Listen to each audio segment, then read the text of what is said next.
Hello students, once again welcome back to this video. और student, आज की video बहुत इंपॉर्टेंट होने वाली है और इस वीडियो से जो भी इम्पॉर्टेंट चीज़ें निकल के आएंगी उससे आप कॉपी या पेन पे नोट करते चलें। इस वीडियो को देखने से पहले आप एक कॉपी और पेन अपने हाथ में ले लें, उसके बाद ये वीडियो देखना स्टार्ट करें। तो चलिए वीडियो को स्टार्ट करते हैं, बने रहिए वीडियो के साथ। All the best. Okay student, video start करते हैं। वीडियो स्टार्ट करने से पहले मैं आपको बता दूं कि अगर आप मेरी वीडियो को पहले बार देख रहे हैं तो चैनल को सब्सक्राइब कर लीजिए, क्योंकि मैं ऐसे वीडियो बनाते रहता हूं ताकि आपको इस तरह की वीडियो जो भी मैं बना रहा हूं आपको मिलती रहे सीधे। तो चलिए वीडियो को स्टार्ट करते हैं। देखिए, मैं आपको चैप्टर बता दूं कि चैप्टर हम लोग 5th स्टार्ट कर रहे हैं। चैप्टर नंबर 5 ये छूटा हुआ था, मैंने चैप्टर 6 करा दिया, चैप्टर 5 छूटा हुआ था, तो वो आज हम इस वीडियो में कंप्लीट करेंगे। तो देखिए, मैं आपको बहुत बेसिक चीज़ें पहले इसमें इंट्रोड्यूस करूंगा, तो उसको आप ध्यान से देखिए। देखिए, जैसे कि मैं अगर बात करूं, देखिए मैंने यहाँ पे एक लिया हुआ है प्रश्न, बहुत सिंपल सा प्रश्न है। आप छोटी क्लासों में आपने ये बहुत पढ़ा होगा, लेकिन देखिए इसमें जो एक लॉजिक निकल के आता है वो मैं आपको बताने वाला हूँ, थोड़ा ध्यान से देखिएगा। देखिए यहाँ पे लिखा हुआ है 4 पेन की कीमत 20 रुपए है हमारे पास। अगर 4 पेन की कीमत 20 रुपए है तो एक पेन की कीमत अगर कोई पूछता है आपसे तो आप क्या करोगे? बेसिकली 5 रुपए होगी, है ना, 5 रुपए होगी एक पेन की कीमत, तो वो तो हम लोग निकाल लेंगे। लेकिन आपने इस निकालने के लिए किया क्या? देखिए, इसको निकालने के लिए हमने क्या किया कि हमने इसको निकालने के लिए किया बच्चों कि 20 बटे में आपने क्या कर दिया, 4, है ना। 20 बटे 4 कर दोगे तो 5 आ जाएगा। बिल्कुल सही आंसर है 5। लेकिन देखिए, हम यहाँ पर ये इंपॉर्टेंट नहीं है कि हमने आंसर निकाल लिया। बेसिकली इसमें इंपॉर्टेंट ये है कि हम कर क्या रहे हैं। देखिए, हमें क्या चाहिए था, एक पेन की कीमत चाहिए। हमें क्या चाहिए? एक पेन की कीमत चाहिए। कीमत चाहिए तो देखो, जब हमें कोई चीज चाहिए होती है तो जो चीज हमें चाहिए होती है उसको हम ऊपर रखते हैं। तो देखिए, जैसे कि यहाँ पे मुझे कीमत चाहिए थी, रुपए चाहिए मुझे, मुझे एक पेन की कीमत चाहिए थी, तो मैंने क्या 20/4, मतलब पैसे को ऊपर रखा है और पेन को नीचे रखा है, क्योंकि मुझे एक पेन की कीमत चाहिए थी, पैसे चाहिए थे ना। तो मैंने यहाँ पर 20/4 इस तरीके से मैंने यहाँ पे 5 रुपए निकाल लिया इसका आंसर। यहाँ पर बेसिकली ये 5 रुपए आंसर आ जाएगा इसका। बिल्कुल सही आंसर 5 रुपए। तो देखिए यहाँ पर मैंने इसको निकाल लिया। तो देखिए, इस क्वेश्चन से हमको ये समझ में आता है कि जो चीज हमें चाहिए उसको हम ऊपर रखते हैं, है ना। तो इसी कॉन्सेप्ट को हम एक्सरसाइज नंबर 5 में बेसिकली ये यूज करेंगे और सारे क्वेश्चन को सॉल्व करेंगे। तो चलिए स्टार्ट करते हैं क्वेश्चन से। स्टूडेंट देखिए, मैंने एक नया क्वेश्चन लिया हुआ है यहाँ पे, क्वेश्चन को समझ लेते हैं पहले। क्वेश्चन आपको दिख रहा होगा, देखिए क्वेश्चन नंबर फर्स्ट है ये, बेसिकली एक्सरसाइज फर्स्ट का पहला भी प्रश्न लिया है मैंने, आप बुक में आप देख सकते हो। देखिए क्वेश्चन हमारे पास कि धीरेन्द्र ने 25 गेंदों में 19 रन बनाए हैं। उसके बाद महेंद्र है, एक दूसरा प्लेयर है, उसने 20 गेंदों में 14 रन बनाए हैं। रविंद्र है, तीसरा प्लेयर है, और उसने 15 गेंदों में 9 रन बनाए हैं। तो इस तरीके से ये इसमें पूछ दिया गया हमें। अब इसमें पूछा गया है कि किसने ज्यादा रन बनाए हैं। क्वेश्चन है हमारा कि हमें बताना है कि किसने ज्यादा रन बनाए हैं। तो देखिए, मैंने आपको इससे पहले एक क्वेश्चन कराया था कि जो हमें चाहिए होता है उसको हम ऊपर रखते हैं। तो देखिए हम लोग क्या करते हैं, सबका अनुपात निकाल लेते हैं। यहाँ पे देखिए हम क्या करते हैं, कितने गेंदों में हमें चाहिए रन, तो रन को ऊपर रखो बटे में 25, क्योंकि हमें रन निकालना है ना। और मैं ये किसका है, धीरेन्द्र का। मैं इसको 1 2 3 नहीं ए मान लेता हूँ। ये प्लेयर ए है, ये प्लेयर बी है और ये प्लेयर सी है। तो प्लेयर ए की अगर बात करूं तो प्लेयर ए ने कितने रन बनाए। उसके बाद देखिए प्लेयर बी ने कितने क्या किया, प्लेयर बी ने देखिए हमें रन चाहिए तो 14 को ऊपर रखिए बटे में 20। सी में देखिए प्लेयर सी जो हमारा सी, अगर मैं रविंद्र को बोलता हूँ सी, तो इसने बनाया है 9/15। देखिए इस तरीके से हमने उन सबका अनुपात निकाल लिया।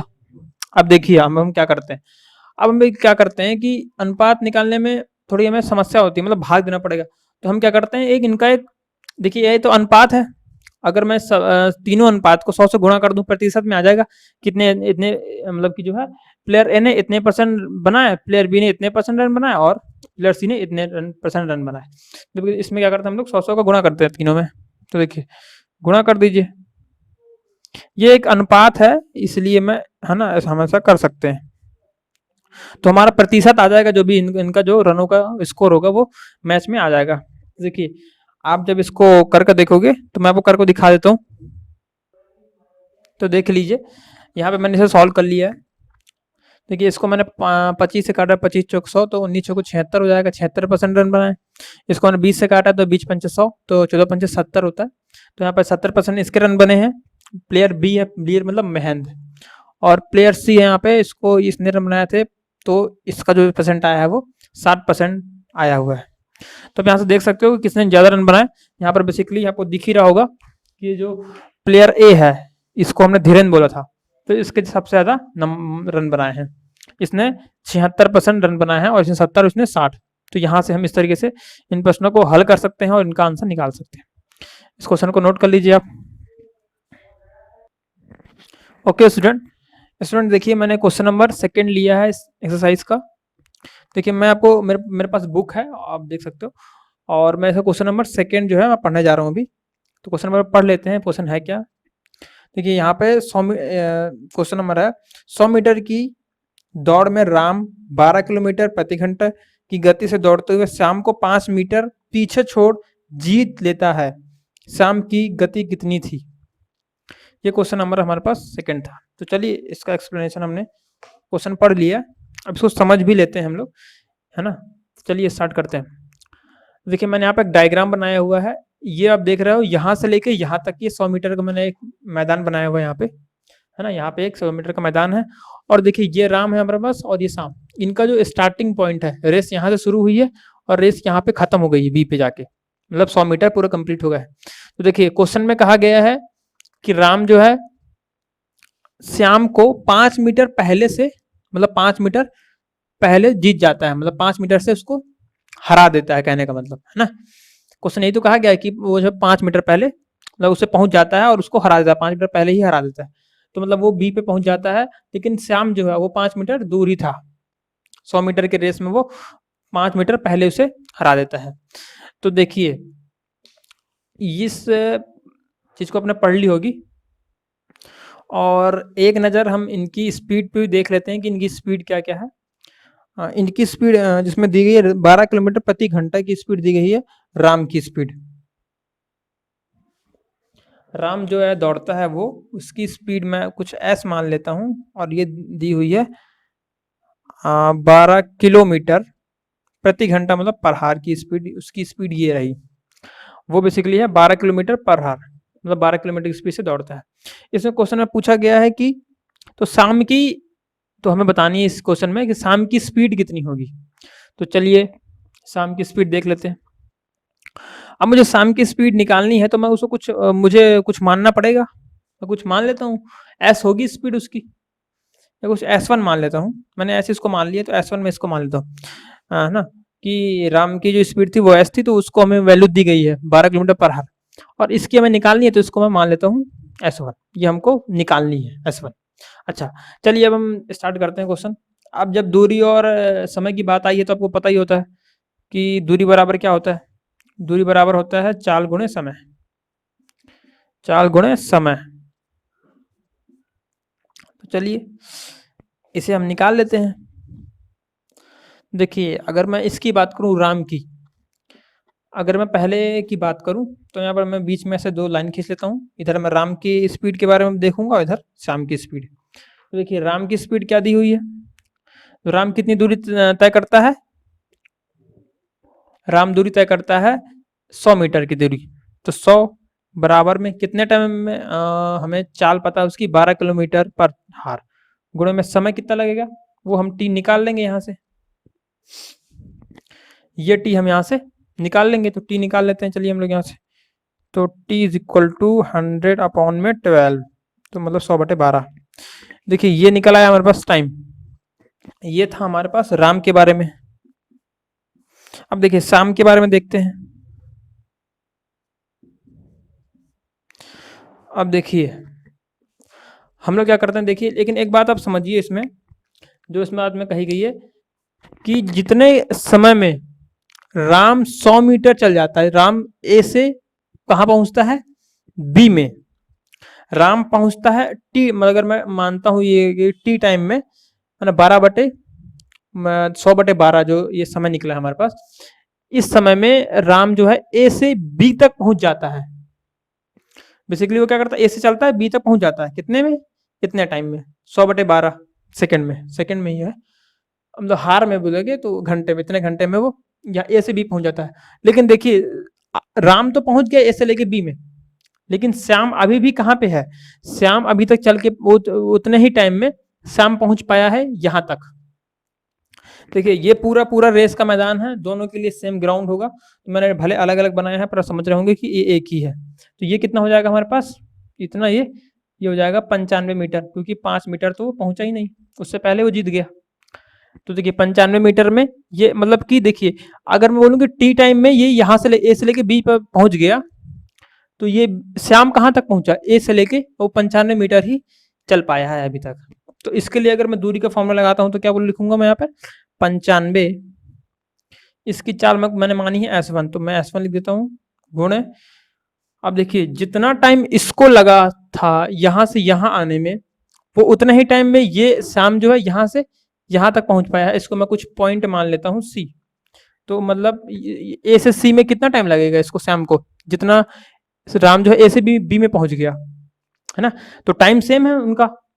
राम जो है टी टाइम में रेस जीत जाता है और ये टी टाइम में यहां तक ही पहुंचता है, पॉइंट सी तक ही पहुंचता है। तो देखिए मैं टाइम के बदले में क्या लिख सकता हूँ, यहाँ पर इस वैल्यू को लिख सकता हूँ, क्योंकि समय तो दोनों ने बराबर ही लिया ना, क्योंकि ये यहाँ तक पहुंचा उस समय में और ये उसी समय में यहाँ तक पहुंच गया, तो टाइम बराबर है इसमें, और मैं दूरी ले रहा हूँ ये वाली, तो मुझे ये टाइम पता है ना, तो मैं रख देता हूँ यहाँ पे टी, और टी का मान क्या रख दूंगा यहाँ पे मैं 100/12 इक्वल टू 95। आप यहाँ से S1 निकाल सकते हैं, है ना, हम यहाँ से S1 निकाल सकते हैं। ओके चलिए हम इस क्वेश्चन को सॉल्व कर लेते हैं।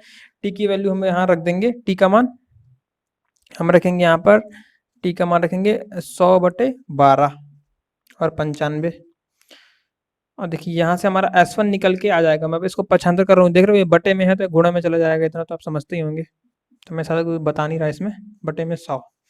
बच्चों इसको आपको सॉल्व करना होगा, ये आप सॉल्व करेंगे। देखिए जितना मुझे दिख रहा है इसमें कटता हुआ ये कट जाएगा, और इसको आप सॉल्व करेंगे। चलो मैं आपको सॉल्व करके दिखाई देता हूँ, अगर आप किसी प्रकार कन्फ्यूजन ना हो।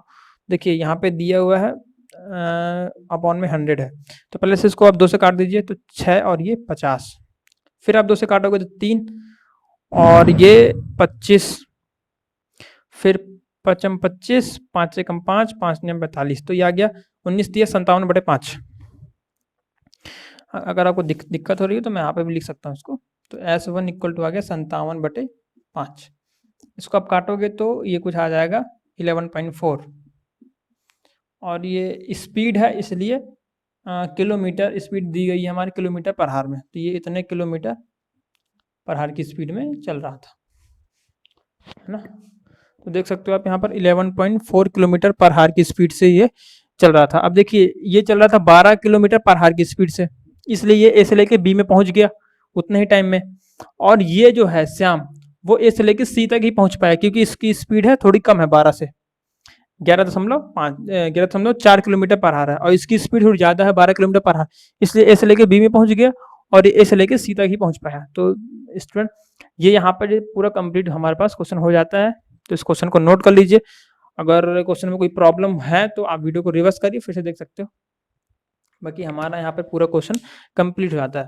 तो कोशिश करिएगा जब आप क्वेश्चन को नोट करो तो डायग्राम भी बनाएं, क्योंकि डायग्राम से हमारा सब कुछ क्लियर होता है कि इस तरीके से हम क्वेश्चन को अप्रोच करना है, इस तरह से सॉल्व करना है क्वेश्चन को। तो काफी इजी क्वेश्चन था ये, इस तरह से हम कर सकते हैं इसको। ओके स्टूडेंट, देखिए मेरे पास एक क्वेश्चन नंबर मैं 3 लेने जा रहा हूँ। इस क्वेश्चन में कुछ कहा गया है, आप अपने हाथ में बुक ले सकते हैं, उसके बाद क्वेश्चन में पढ़ रहा हूँ, देख लीजिए। उसमें पृथ्वी पर खारा समुद्री पानी तकरीबन 38,214 मिलियन घन किलोमीटर है, ठीक है, और साफ पानी का जो फ्रेश वाटर का जो तकरीबन जो रेशियो है कुछ वो दिया गया है 1386 मिलियन। तो बताइए साफ पानी और इसका अनुपात में बताना है, और पृथ्वी पर कुल कितना प्रतिशत साफ पानी है और कुल कितना प्रतिशत खारा पानी है। तो चलिए इसे हम सॉल्व करते हैं। अब तो चलिए देखिए, मैंने यहाँ पर एक लिया हुआ है और इनकी वैल्यू भी ले लेते हैं। मैंने एक लिया हुआ है, ये हमारी पूरी पृथ्वी है जिसमें खारा पानी इतना है और ये साफ पानी है। तो देखिए मैं यहाँ पर ले लेता हूँ क्या क्या दिया गया इसमें वैल्यू। 38,214 मिलियन इसमें जो है खारा पानी है, और जो साफ पानी का जो दिया गया है इसमें वो कुछ दिया गया है 1386 मिलियन। 1386 मिलियन ऐसा कुछ दिया हुआ है ना। ये हमारे पास खारे पानी का अनुपात, मतलब इतना खारा पानी है और इतना। तो पहले हम क्या करते हैं, दोनों का सम निकाल लेते हैं, मतलब दोनों जोड़ लेते हैं कि टोटल कितना पानी है।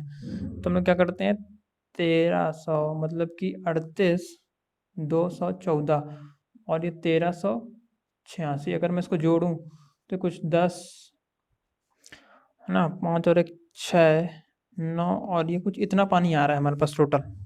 अगर मैं अर्थ में टोटल की बात करूं कि मतलब कि इस पृथ्वी में पूरा कितना पानी है, तो देखिए यहाँ पर ये 10 हो गया और ये 86 था, तो 8 और 1 9 और 1 10 हो गया हासिल, क्योंकि एक गया था। तो और ये 5 और 1 6, इस तरीके से ये इतना पानी टोटल है।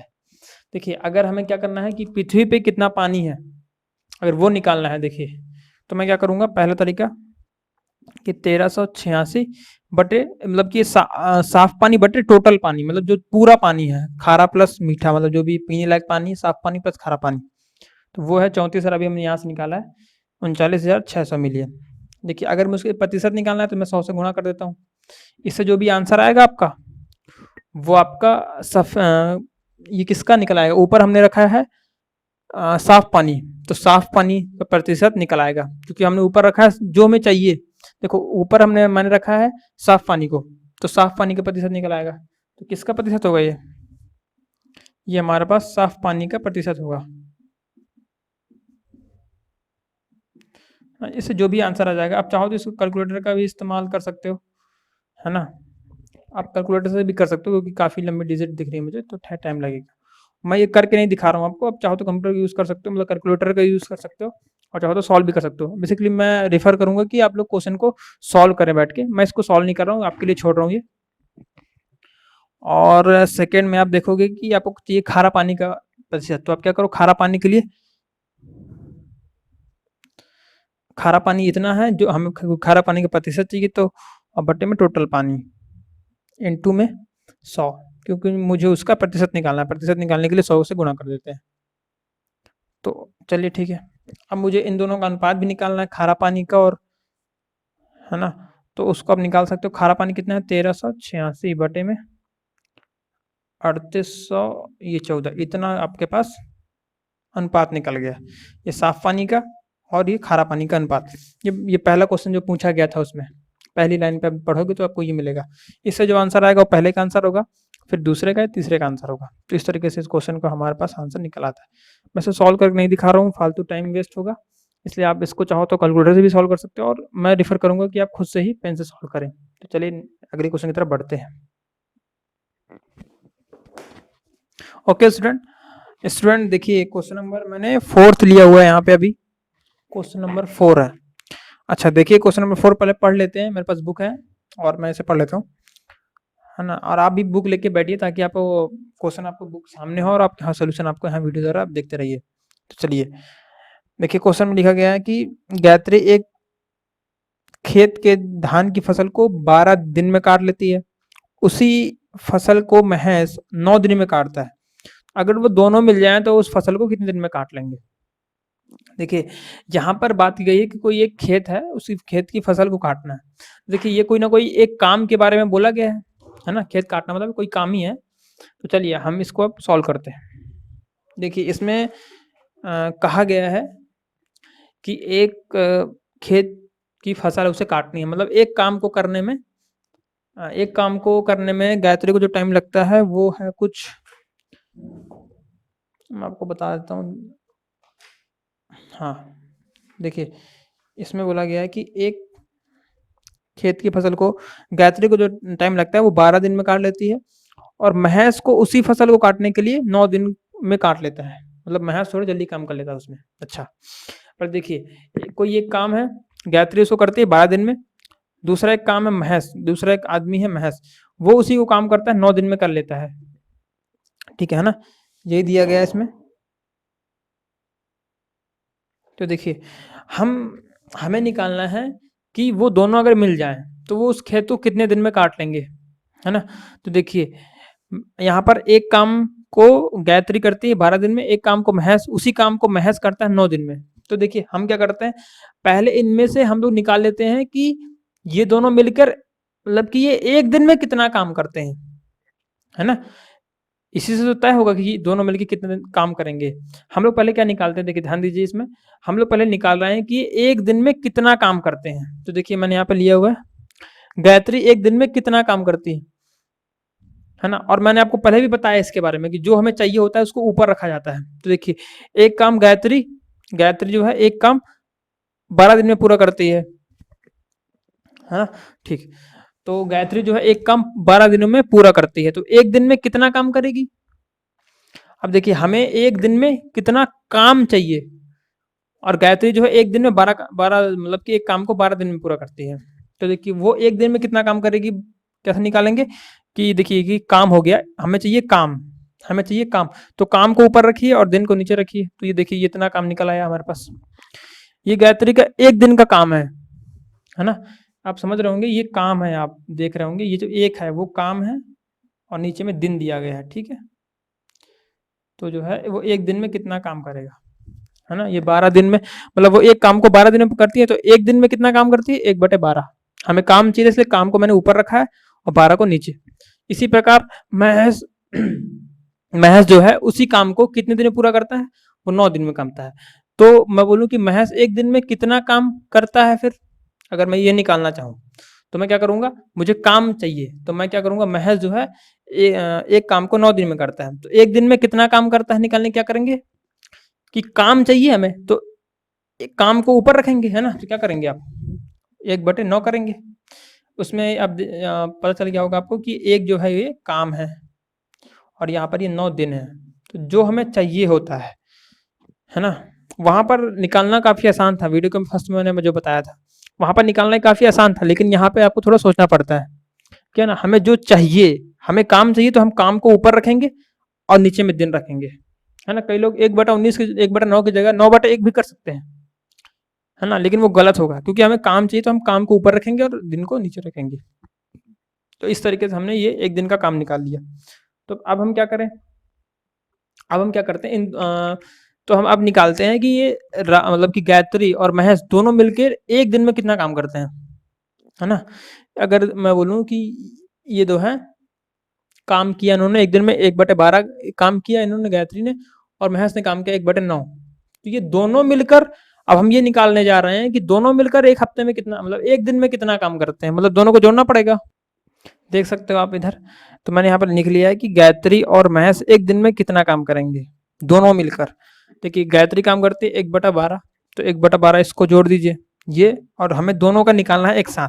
तो हम क्या करेंगे, गायत्री का काम प्लस महेश का काम दोनों को जोड़ देते हैं। महेश एक दिन में काम करता है 1/9, तो यहाँ पर लिख दीजिए 1/9। इसको आप जब जोड़ोगे तो आपको समझ में आ गया होगा, इस तरह से मैं आपको जोड़ना आता ही होगा। इसका पहले लासा निकालोगे 12 और 9 का, तो आप देख सकते हो वो कुछ आएगा। देखिए मैं आपको करके दिखा देता हूँ, अगर कुछ प्रॉब्लम दिक्कत हो आपको थोड़ी सी भी। देखिए 12 और 9 का लासा लोगे तो 3 से भाग, मैं पहले 2 से दे देता हूँ, तो 9, और फिर मैं 2 से दे देता हूँ तो 3 और 9, फिर मैं 3 से दे देता हूँ तो 3 और ये 9, और फिर ये 3 एकम 3, और इस तरीके से कुछ आ गया। देखिए इसका जो अब मतलब कि गुणनखंड निकालेंगे तो इस तरीके से आएगा, 2 दूनी 4, 4 तिया 12, 12 तिया कितना आ रहा है 4 नहीं 36, तो 36, और फिर आप क्या करते हो इसका भाग करोगे इससे तो 3 आएगा, 3, तो 3 का गुणा 1 से करो तो 3 ही आएगा, और प्लस इसका भाग करोगे तो 4 आएगा, तो ये कुछ इस तरीके से आ जाएगा, ये कुछ आ जाएगा 7/36।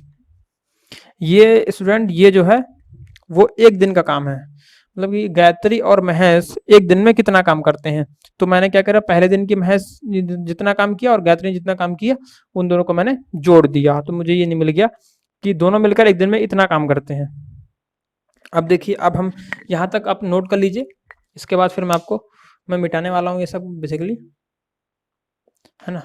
तो चलिए अब ऊपर का थोड़ा मिटा देते हैं हम लोग। चलिए मैंने इसे मिटा लिया, और देखिए अब मैं क्या करता हूँ, देखिए दोनों मिलकर एक दिन में इतना काम करते हैं। मैंने बोला कि एक्स दिनों में वो काम पूरा, अब ये बात आती अब ये मतलब की बात ये आती है हमारे पास कि वो दोनों मिलकर कितने दिन में काम पूरा कर लेंगे। तो मैंने माना, तो हम लोग यहाँ पर मान लेते हैं, माना कि दोनों एक्स दिनों में काम पूरा कर लेते हैं, है ना। तो एक्स दिनों में काम पूरा कर लेते हैं, पूरा कर, है ना, पूरा कर लेते हैं। देखिए इस तरीके से हमारे पास आ गया। तो देखिए ये एक दिन में कितना काम करते हैं वो लोग, वो एक दिन में इतना काम करते हैं। तो देखिए अब हम क्या करें, वो जो है एक दिन में इतना काम करते हैं। तो देखिए अब मैं लिखने जा रहा हूँ एक्स, ये है दिनों, ये क्या है हमारे पास, दिन। देखिए यहाँ पर मेरे पास एक्स क्या है, दिन है, मतलब मैंने माना है कि एक्स दिनों में पूरा काम कर लेते हैं, दोनों मिलकर, दोनों एक्स दिनों में काम पूरा कर लेते हैं। तो देखिए ये एक्स दिन लगे, उसके बाद एक दिन में कितना काम करते हैं, 7/36। तो देखिए ये हमारे पास क्या निकल आया कि एक दिनों में वो इतना काम करते हैं और इतने दिनों में, मतलब एक्स दिनों में काम पूरा कर लेते हैं। एक एक गुणे एक्स कर दिया, तो यहाँ पर एक क्या हो गया पूरा, अब ये काम कंप्लीट हो गया। तो मैं इसको क्या बोलूँ, अभी पूरा काम कंप्लीट होगा ना, तो मैं इसको एक काम के बराबर मतलब इसको क्या बोल सकता हूँ, एक काम हो गया पूरा ये। अरे भैया ये समझ रहे हो ना आप क्या लिखा है मैंने यहाँ पे।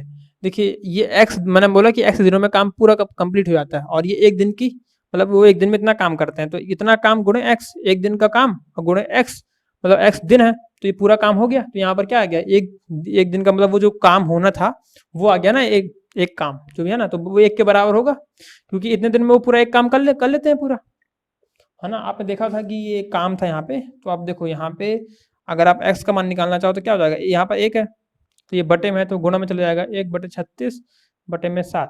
तो यहाँ से जो है आप निकाल सकते हो, है ना, यहाँ से आप x का मान निकाल सकते हो। तो देखिए यहाँ से निकल आएगा 36/7, तो वो कुछ निकल आएगा 5.1 जैसा कुछ निकल आएगा, है ना। इस तरीके से कि मतलब वो, ये हमारे पास क्या था, x का मान कितना आ गया, यहाँ पर हमारे पास x का मान निकल के आ जाएगा, देख लीजिए यहाँ पे। देखिए एक चाहो, आप चाहो तो ऐसे भी आंसर कर सकते हो, या फिर आप चाहो तो इसको जिस तरह से बुक में जो आंसर दिया हुआ है वो कुछ दिया हुआ है।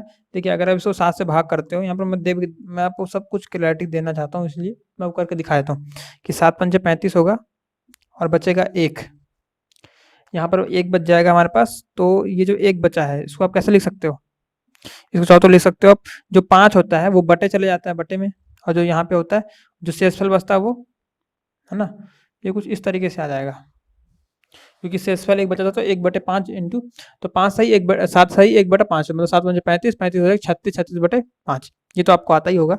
तो इस तरीके से हम ये इतने दिन, अगर मैं बात करूँ दिन में ही समय दिया गया है तो दिन में हम इसको आंसर कर देते हैं। हाँ, तो दोनों मिलकर क्या कर लेंगे, ये इतने समय में, है ना, वो दोनों मिलकर जो है इतने समय में अपना काम पूरा कर लेंगे। तो यहाँ से हमने निकाल लिया। बेसिकली मैंने आपको क्वेश्चन बहुत डिटेल से समझाया है, इस क्वेश्चन को आप अच्छे से समझिए, काफी अच्छा क्वेश्चन है। अगर आप ये क्वेश्चन आप समझ लेते हो तो बाकी के बुक में जितने भी क्वेश्चन दिए हैं वो सारे आपसे हो जाएंगे। तो इस चीज को आप अच्छे से समझिएगा। देखिए यहाँ पर मैंने एक्स दिन था और ये 7/36 था, तो मैंने क्या किया कि इन दोनों का, अब ये दोनों मिलेंगे तो क्या होगा, एक काम पूरा हो जाएगा, क्योंकि वो एक दिन में इतना काम कर रहा था, इस प्रकार से ये काम पूरा हो गया। और यहाँ हमारे पास इसको मैंने 1 मान लिया, है ना, तो यहाँ से पूरा और निकाल लिया हम लोगों ने। आप अगर यहाँ पर देखिए ये काम, अगर आप सोच रहे हो ये काम क्या है, तो इसमें आप ज़्यादा कंफ्यूज मत होइए, क्योंकि यहाँ पर जब काम मैंने लिखा है, चाहो तो आप 1 कर सकते हो, है ना, क्योंकि काम यहाँ पर भी आएगा जब आप इसको, अगर आप पूरा सोच रहे होगे वो कैसे आएगा, काम तो रह गया वहाँ पे। तो अगर आप यहाँ देखोगे कि जब मैंने इसको जोड़ा था ये भी काम था 1/36, तो काम और काम कट जाएगा और दिन में बचेगा, तो दिन इसका आंसर होगा, है ना, वो दिन मैंने यहाँ पे लिखा हुआ है, तो ये हमारे पास आंसर इसका, है ना। तो बेसिकली इस तरीके से हम क्वेश्चन को कर सकते हैं। तो चलिए इस वीडियो में इतना ही, मिलते हैं अगले वीडियो में। इस चैप्टर का जो नेक्स्ट वीडियो होगा उसमें हम कवर करेंगे एक्सरसाइज 2 के जो प्रश्न हैं, वो मैं आपको डिटेल से इसमें बताऊंगा। इस वीडियो को आप पूरा देखिए, मतलब कि, और जो जो स्टूडेंट्स, मतलब जो आपको फ्रेंड है उनको भी शेयर करिए और चैनल को सब्सक्राइब करिए, ताकि ऐसे वीडियो और भी आपको मिलते रहें। चलिए बेस्ट ऑफ लक, पढ़ाई करते रहिए। देखिए मैंने यहाँ पर एक क्वेश्चन लिया हुआ है, इसमें मेरे पास यहाँ पर 3 दोस्त हैं, राम, श्याम और घनश्याम। तो पहले इस क्वेश्चन को समझते हैं कि अनुपात को हम किस तरह से विभाजित करते हैं तीनों में। देखिए मेरे पास क्या है कि मेरे पास यहाँ पे 3 दोस्त हैं, एक राम है, एक श्याम और एक घनश्याम है, 3 लोग हैं मेरे पास। तो ये लोग क्या करते हैं कि एक बिजनेस शुरू करते हैं अपना। ये लोग क्या करते हैं बेसिकली कि एक अपना बिजनेस शुरू करते हैं, जिसमें राम अपना इन्वेस्ट करता है 5,000 रुपए और ये श्याम इन्वेस्ट करता है 3,000 रुपए और घनश्याम लगाता है उसमें 2,000 रुपए। फिर ये लोग जो है ना, इस तरह से 10,000 रुपए लगाते हैं बिजनेस में और एक बिजनेस नया स्टार्ट करते हैं। तो ये लोग कुछ काम करते हैं, तीनों भी बराबर से मेहनत करते हैं और उनको जो अंत में, महीने के अंत में जो मुनाफा होता है वो 1,000 रुपए का होता है। तो 1,000 रुपए का उनको फायदा होता है उस बिजनेस में। तो बात आती है पैसे को बांटने की, जो 1,000 रुपए हैं इन तीनों में बांटने हैं। लेकिन अब आपके हिसाब से हम पैसे को कैसे बांटना चाहिए, कि है ना तीनों में बराबर बराबर बांट देना चाहिए, या फिर हमें क्या करना चाहिए कि जिस हिसाब से इन्होंने पैसे लगाए थे बिजनेस में उस हिसाब से बांटने चाहिए। तो देखिए इसने 5,000 रुपये लगाया था, इसने 3,000 रुपये लगाया था, इसने 2,000 रुपये लगाया था। तो घनश्याम का कहना यह है कि देखिए है ना, राम इसमें सबसे बड़ा है। तो घनश्याम कहता है कि राम देखो, मैंने तो 2,000 रुपये लगाए थे और जो है तो 2,000 रुपये जो मैंने लगाए थे उस हिसाब से मेरा मुनाफा मुझे दे दो, और जो तुम्हारा जो तुमने जो सामने पैसे लगाए थे 3,000 रुपये, सबसे ज़्यादा पैसे तुमने लगाए थे व्यवसाय में, मेहनत हम तीनों ने बराबर ही की है। तो जो हमारा जो मुनाफा है, जो हमने लागत लगाई थी बिजनेस में 5,000, 3,000 और 2,000 के हिसाब से, तुम हमें उस हिसाब से हमें हमें जो मुनाफा हुआ उनमें बांट दो बराबर बराबर, मतलब जिस हिसाब से उन्होंने पैसे लगाए थे। तो देखिए अगर मैं इनका अनुपात निकालूं तो देखिए 5,000 इसने लगाए थे, 3,000 इसने, तो देखिए 3 जीरो सब में बराबर है। देखिए 5:3:2 में, इस अनुपात में इन लोगों ने पैसे लगाए थे। अगर मैं लागत की बात करूं तो जो है उसका लगा था 5,000, तो देखो 3 जीरो कट जाएगा तो अनुपात ये आ जाएगा बेसिकली, है ना इसमें। तो देखिए राम ने इतना निकल आया, शाम का इतना निकल आया और घनश्याम का इतना निकल आया। देखिए और मैं इसमें क्या करता हूँ, इस तरह से हमने इनका अनुपात निकाल लिया। देखिए अब मैं क्या करता हूँ, इन तीनों के बीच में एक अनुपात मानता हूँ, है ना। यहाँ पे मैं मान लेता हूँ, माना कि अनुपात जो है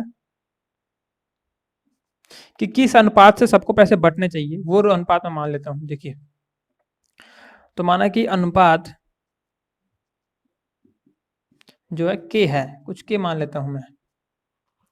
तो देखिए अब क्या हो जाएगा, अगर मैं है ना इसकी बात करूँ राम की, तो देखिए यहाँ पर ये 5K है ना, ये राम के हिसाब से राम का हिस्सा हो गया, और ये किसका हो गया 3K, घनश्याम का हिस्सा हो गया, ये 2K किसका हिस्सा हो गया, है ना, ये शाम का हो गया, ये घनश्याम का हो गया।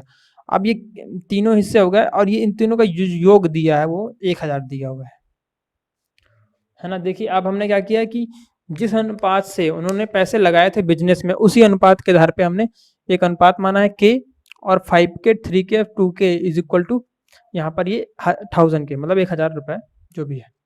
अब देखिए अब हम क्या करते हैं, इसमें इन सबको जोड़ें तो वो मेरे पास आएगा 10K आ जाएगा, और ये बराबर में जो दिया हुआ है यहाँ पर 1,000 के की मान निकालना चाहूँ तो वो निकल आएगा मेरे पास 100, है ना। ये हमारे पास निकल गया के का मान।